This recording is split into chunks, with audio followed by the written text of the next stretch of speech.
AI itu nggak cuman jadi alat bantu yang nunggu disuruh.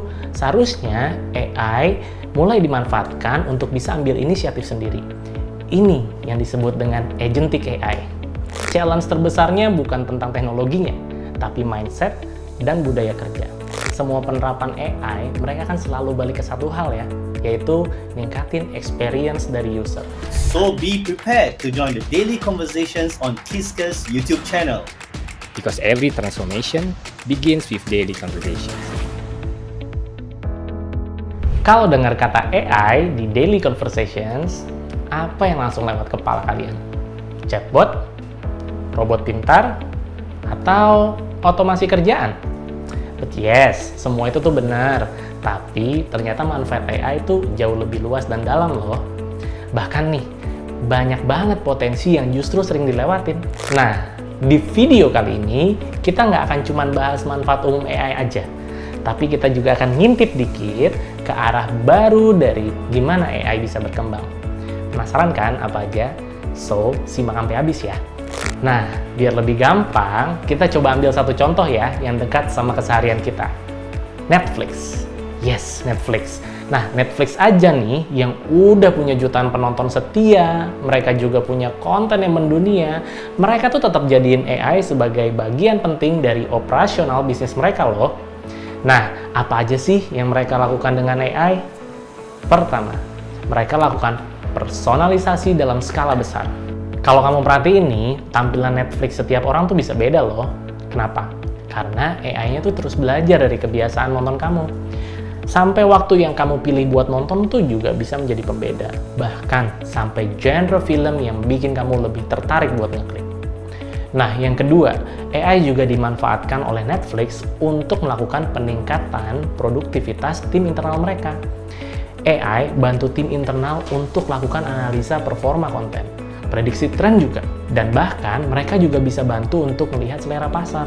Nah, yang ketiga nih, Netflix tuh juga pakai AI buat bisa prediksi pola traffic di berbagai wilayah loh, supaya mereka bisa siapin kapasitas sistem yang sesuai dengan kebutuhan dari usernya. Nah, AI juga bisa menganalisis bandwidth, jenis perangkat, bahkan lokasi si user tersebut. Supaya apa? Supaya kualitas video tetap optimal tanpa gangguan. Sehingga hasilnya penonton bisa nikmatin pengalaman streaming yang mulus. Dan ini adalah kunci yang bikin user Netflix bisa betah berlama-lama ada di platform. So, dengan resource seperti itu, dan resource yang dipakai dengan tepat sasaran, dampaknya pasti juga terasa sampai ke efisiensi operasional secara keseluruhan. Intinya, Netflix menerapkan AI justru di hal-hal yang langsung nyentuh experience penggunanya. Ini yang bikin mereka bisa terus relevan dan dicintai oleh usernya. Sayangnya nih, masih banyak bisnis yang mandek di pemahaman AI sebagai alat bantu kerja doang. Padahal, itu tuh seharusnya bikin lebih gampang. Itu tuh nggak cuma berlaku buat tugas-tugas harian loh, tapi juga bisa ngebuka jalan buat ngambil keputusan-keputusan strategis yang lebih cepat dan juga tepat. AI itu juga bisa olah data secara real time dan kasih insight yang actionable. Contohnya nih, bayangin, deteksi pelanggan yang mulai pasif sebelum benar-benar churn. Mereka bisa detect itu. Atau kasih sinyal dini kalau performa campaigns-nya mulai menurun. Bahkan sebelum kita buka dashboard. Nah, kalau kalian ingat tadi, kita kan sempat mention tentang Netflix tuh. Mereka pakai AI buat analisis tren tontonan dan performa konten. Nah, itu tuh salah satu contoh nyata gimana AI bisa bantu ambil keputusan strategis, again, secara cepat dan tepat. Yang kedua nih, AI juga bisa bantu agility bisnis. Kayak kita semua tahu lah ya, kan pasar bisa berubah secepat itu. Nah, AI itu bisa bantu kita untuk adaptasi lebih agile, lebih lincah. Misalnya nih, tiba-tiba muncul tren baru dari perilaku konsumen gitu ya. Atau kompetitor mulai ganti secara pendekatannya. Nah, AI ini bisa nangkep sinyal itu dan bantu kasih respon yang lebih cepat. So, di industri hiburan kayak Netflix, kecepatan nangkep tren ini krusial banget karena selera penonton bisa berubah dalam hitungan hari. Dan AI bantu mereka tetap relevan. Nah, hal yang sama nih juga berlaku di industri lain. Di era yang serba cepat kayak sekarang, kemampuan AI untuk adaptasi bukan lagi jadi keunggulan, tapi kebutuhan. Dan AI bisa jadi motor penggerak agility itu. Nah, di titik ini kita kan udah lihat nih gimana AI bisa bantu operasional tuh bisa jadi lebih efisien, juga bisa ambil keputusan yang strategis. Nah, ini tuh momen dimana kita mulai harus geser cara pandang kita. Karena AI tuh nggak cuman jadi alat bantu yang nunggu disuruh. Seharusnya AI mulai dimanfaatkan untuk bisa ambil inisiatif sendiri. Ini yang disebut dengan agentic AI. Caranya simple banget. Cukup kasih satu tujuan, misalnya nih, naikin engagement pelanggan. Ting!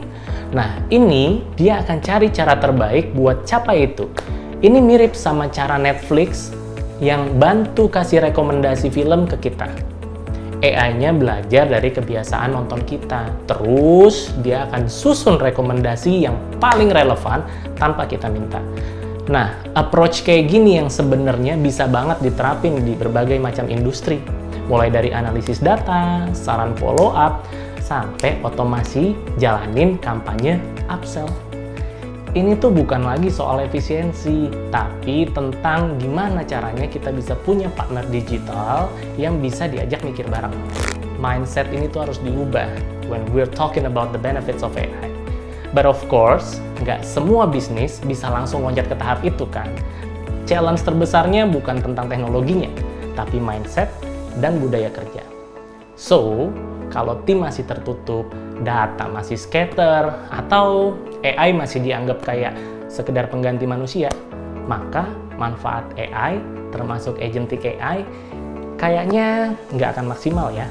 Padahal AI itu kan kayak kita tahu ya, nggak bisa berdiri sendiri karena yang ngembangin, yang ngasih arahan, yang bikin dia running kan tetap manusia juga. So that's why dari awal kita udah bilang kalau AI sekarang tuh bisa jadi kendaraan untuk menggerakkan agility kita. Bukan untuk replace manusia, tapi buat bantu manusia kerja lebih strategis dan relevan. So, kalau kita lihat contoh Netflix yang tadi, semua penerapan AI, mereka kan selalu balik ke satu hal ya, yaitu ningkatin experience dari user. Artinya, jadi customer centric.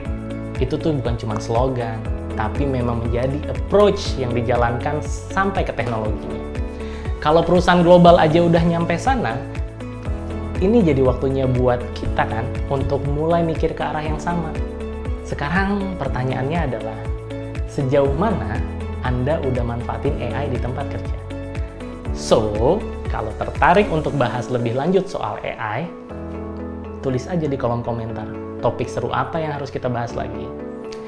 Itu aja dari kita. Jangan lupa buat like, subscribe, dan share video ini ke semua teman kamu yang lagi eksplorasi AI.